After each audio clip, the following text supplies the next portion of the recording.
আসসালামু আলাইকুম। বাংলাদেশের প্রধান খাদ্যশস্য হচ্ছে ধান। আর গ্রীষ্মকাল চলে এসেছে, সবার ঘরে ঘরে উঠানে উঠানে ধানের আমেজ শুরু হয়ে গেছে। আর মাশাল্লাহ আমাদেরও ধান মাড়াইয়ের কাজ চলছে। আপনারা কাদের কাদের ধান মাড়াইয়ের কাজ চলছে অবশ্যই বলবেন।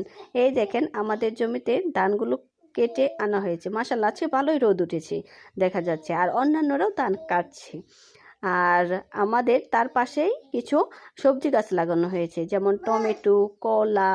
তার পাশেই রয়েছে আম গাছে আম জ্বলছে। আসলে গ্রামের প্রকৃতির দৃশ্যগুলো দেখতে খুবই সুন্দর লাগে। তার সাথেই আছে পুকুর, বেগুন গাছে ধরছে বেগুন, আরও রয়েছে ধরেন পেঁপে গাছে আছে পেঁপে। সব কিছু মিলে সুন্দর একটা অপরূপ পরিবেশ। আখ গাছে আখ, সব কিছু একটা সৌন্দর্যর মধ্যে আছে। আপনারাও এরকম সুন্দর সুন্দর পরিবেশ উপভোগ করবেন, আবার কীটনাশক মুক্ত ফলও খাওয়ার চেষ্টা করবেন। এতে করে শরীর স্বাস্থ্য সবই ভালো।